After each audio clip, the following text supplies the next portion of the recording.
worries me that we have many science communicators working around the world, in Mexico, in Australia and in other countries, and we're all out there with messages about science. We're talking to the public, we're talking to other scientists, we're talking to politicians about science, but how much science does a person need to know to be a proper citizen in our countries today?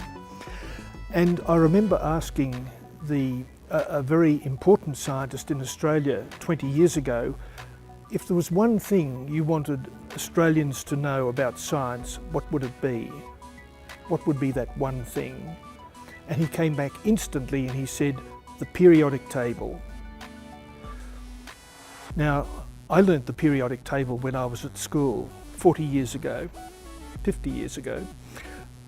I have never thought about the periodic table since. I have never used the periodic table.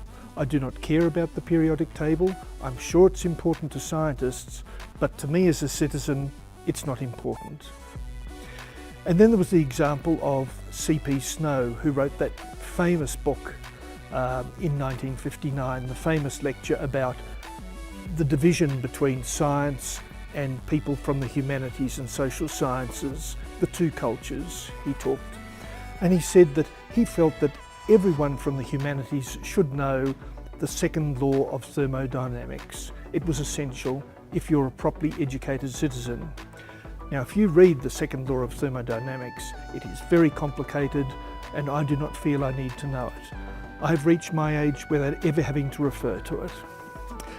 And then I came across a paper written by a man called Georges de Boer, and he's an American, and he said in the course of his paper that there are many successful people living around the world, successful citizens, they have a good job, they have a good life, and they know nothing about science. So the question came to me, how much science do people really need to know? And so I ran a survey on the PCST network, and I had many responses to that, and people said many different things that they regarded as essential basic science for people in order to be good citizens. The trouble is, they all gave different answers. They all identified different aspects of science. And so the science communicators, the ones who filled in the survey, cannot agree on what sort of science people need to know. So then I asked them about the scientific method. Do people need to understand the scientific method? And everyone said yes. And I think that's good, because today we have something of a problem, and the problem begins with a lack of respect for the expert.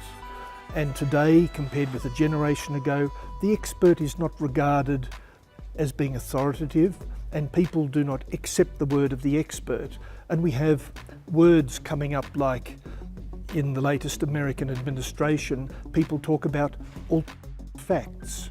What do they mean, alternative facts? Science may not have the complete answer, but science always has the best answer. Science is the best available information that we know.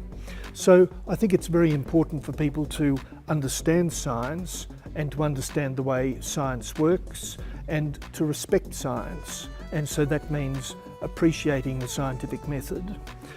How many scientific facts they need to know? I think that is an open question. It depends on where you live, it depends on your age, it depends on your circumstances, it depends on your job. So it will vary. So there is probably no one set of scientific facts that a person needs to know. But I think it is very important for them to appreciate science, to respect science, and to understand the way scientists work in providing good information.